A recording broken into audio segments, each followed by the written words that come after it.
Hi, everyone. Thank you for joining us today for this month's SMART session. Our topic today is going to be exploring gradient data and reports. So I want to thank you all for joining us and taking the time. What you'll see on your screen right now in the lower left corner, there is a bit.ly link that you can click on or type into your browser, and that is going to give you access to the slide deck that I'm sharing on the screen. And so you'll be able to access it after today and grab all of the links and everything that are located on the deck so that you can have those resources to refer to.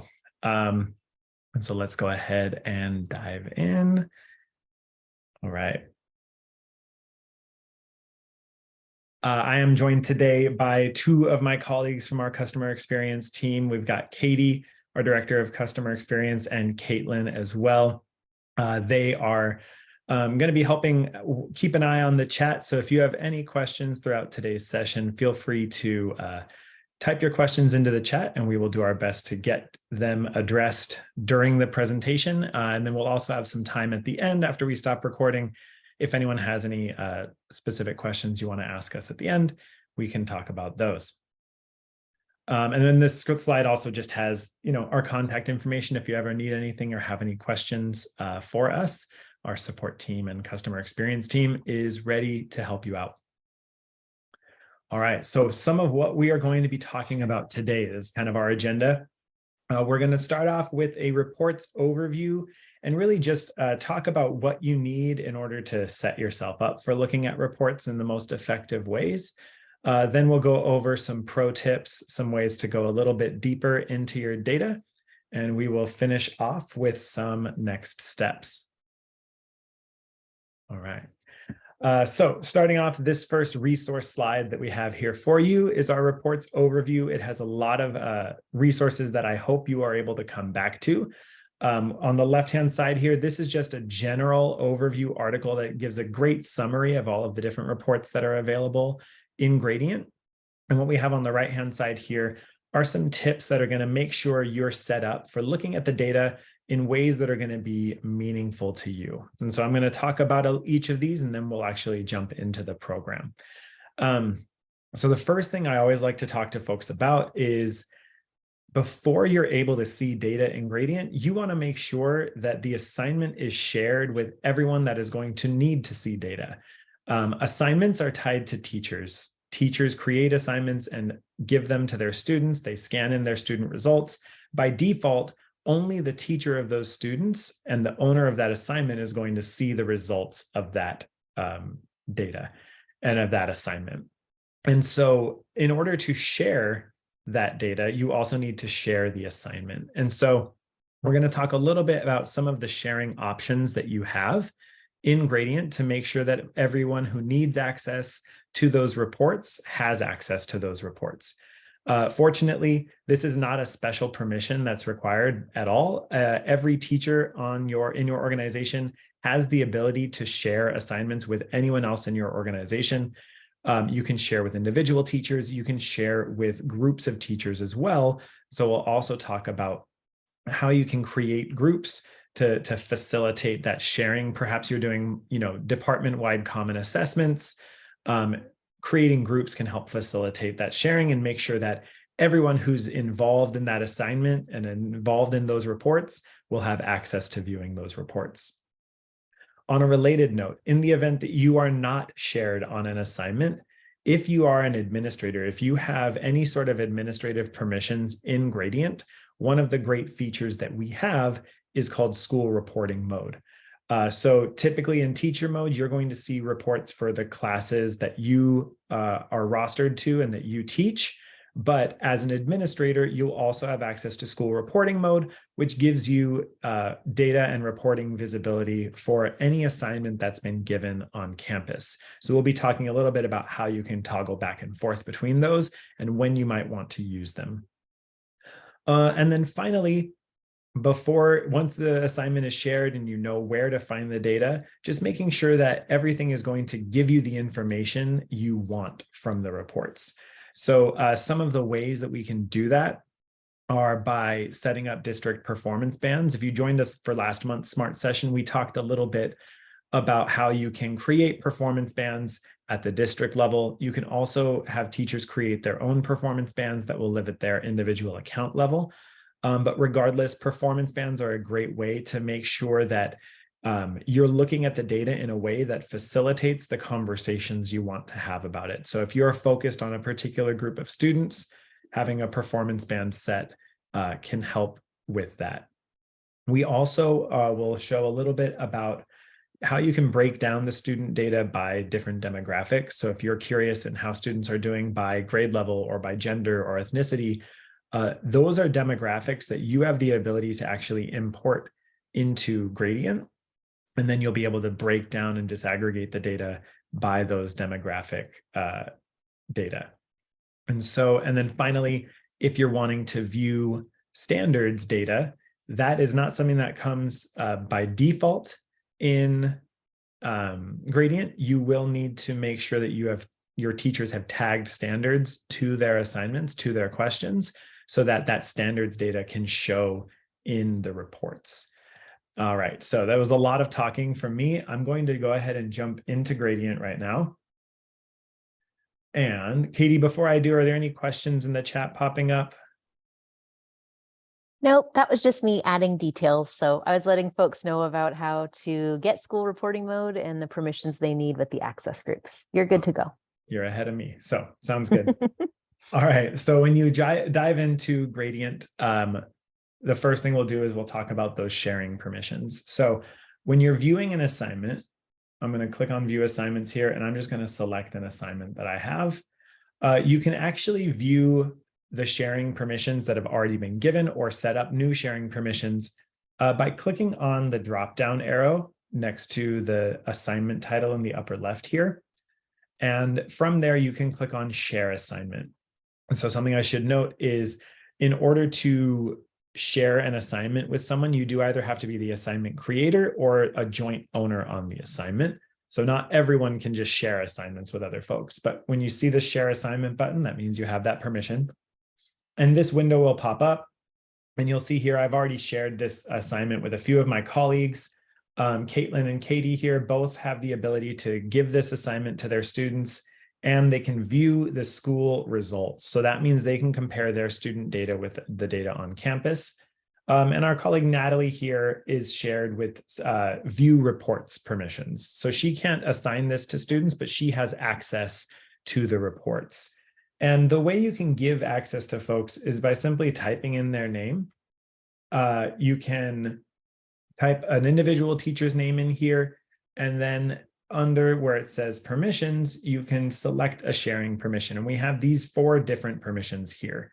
There's being able to administer and view class results or school results. So that just kind of depends on how limited you want a teacher's scope to be.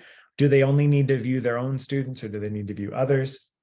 Maybe they don't need to give their assignment at all, like Natalie down here, and they just need to view reports. This is a really common sharing permission that we see with coaches or department chairs or maybe counselors or special ed teachers who aren't necessarily administering assignments, but they want to be able to see how students are doing.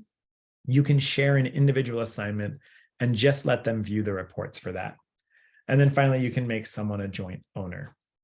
And so regardless of what permissions you give someone, giving them sharing an assignment with them is going to give them some level of data visibility. And from there, you will also be able to change their permissions. So right here, I just changed Caitlin from viewing school results to viewing class results. You can always adjust the sharing permissions here. But something else we talked about was that creation of groups. So as an administrator, you can actually create teacher groups in admin mode. The way that's going to look, I'll jump out of here really quickly. If you have admin mode, when you click on your profile and go into admin mode, you'll have a section under the More tab called Groups. And clicking on Groups is going to let you see any groups that have already been created. And you can also create new groups. So if I want to create a new teacher group, and let's say this is my 9th grade math team, I can click save, and then from there, I can select any teacher on campus that belongs in that group. I click save, and now I've got a group of teachers that I can share with all at once. So instead of going back to my assignment, I'm going to go back to teacher mode, into that assignment.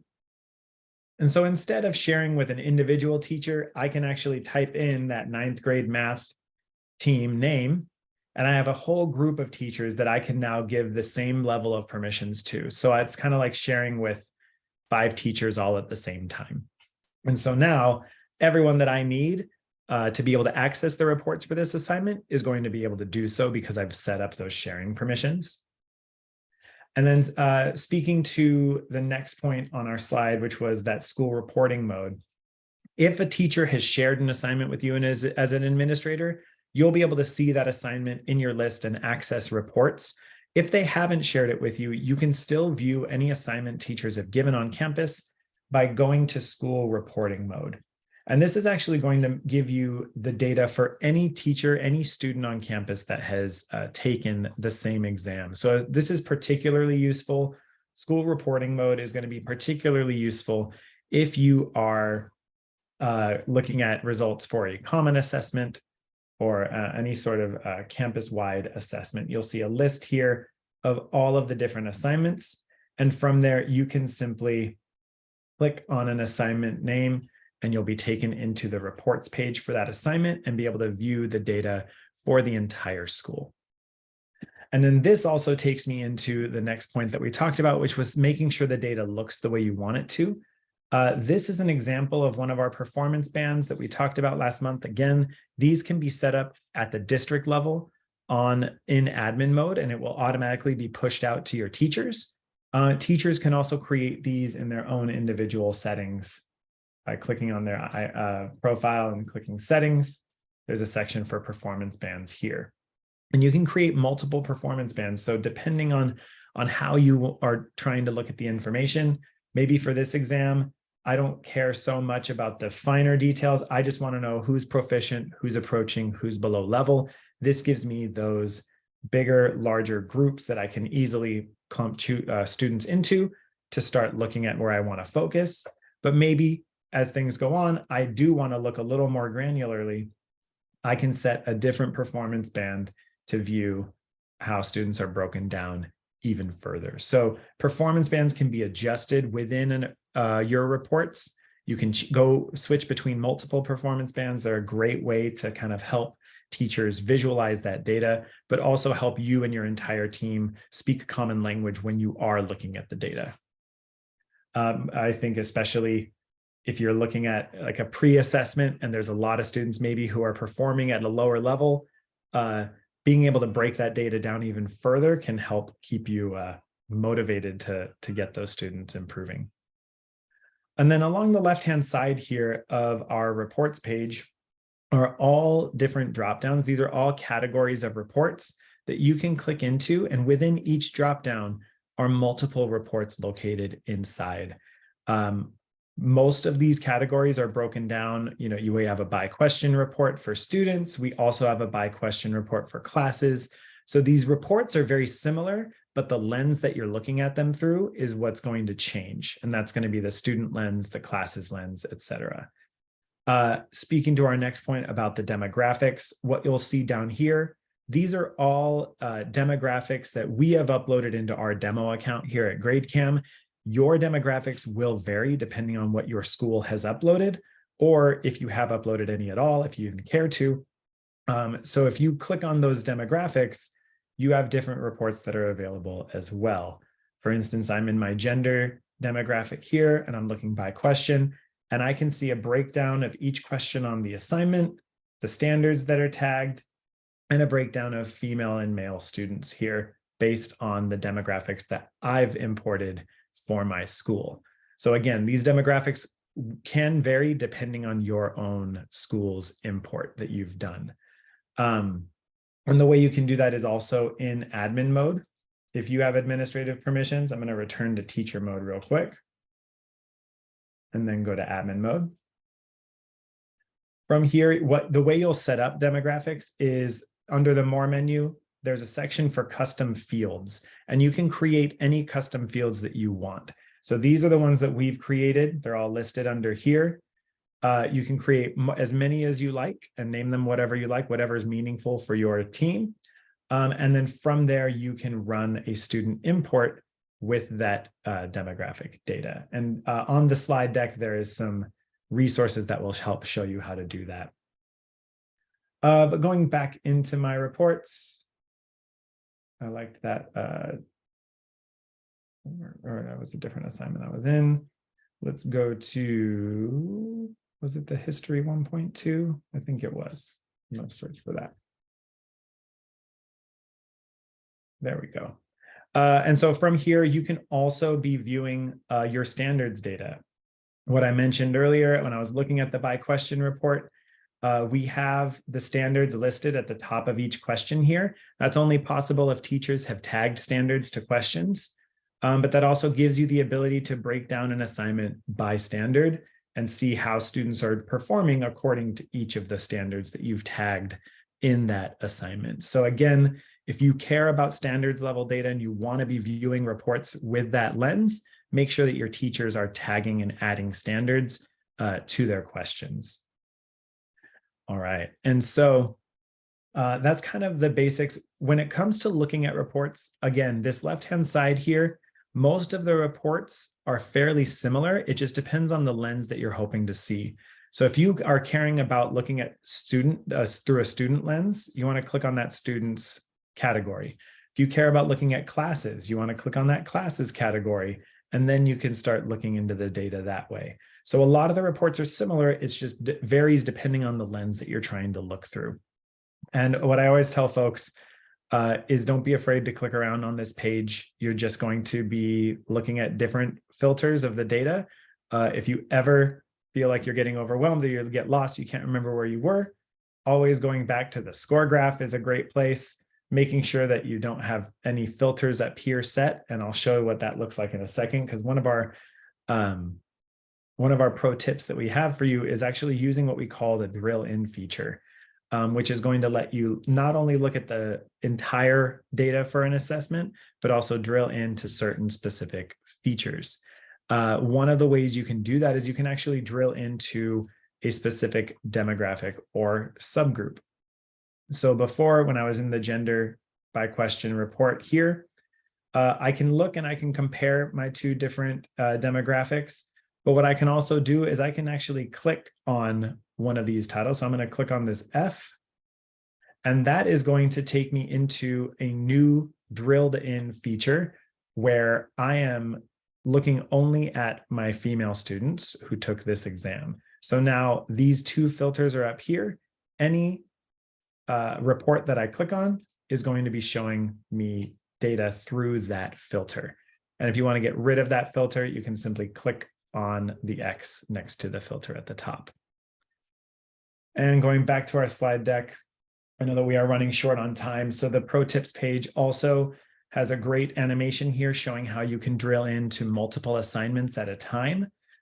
We have the drill into button here at the top that lets you then focus in and create that filter at the top. So you can be looking at reports, but only for the data that you're trying to see at one time. And so that is on this page here. We also have a reminder that every report at the top has a configure button that lets you determine what the data you're looking at on the screen looks like. And many of them also have additional options that will show you download options. So when you want, if you want to download your data to an Excel spreadsheet and analyze it elsewhere, you can set those configurations as well. So a lot of the data in Gradient is ready-made for you. It's also very customizable depending on what you're hoping to find, the information that you're hoping to zoom in on in your reports. All right. And with that, your team is here ready and available. If you want to set up a data analysis session for your teachers who are ready to dive into further into Gradient reports, we are happy to help accommodate that. You're welcome to contact us about that. And then coming up, We also have more smart sessions. Next month, we're going to be focusing on the end of the year. It is crazy to believe it's already the end of the year, but that is coming up. And so we'll give you some tips on how you can make sure your Gradient account is all ready to go for the summer so that you can pick up next school year with ease. And with that, Katie, are there any questions in the chat, or I will stop recording and we'll see if folks have other questions? Yeah, not yet. I asked folks if they wanted to post any specific report questions. We're happy to answer those. So I haven't seen any yet. So maybe we stop recording and see if anyone wants to ask us about their specific workflow. Sounds good.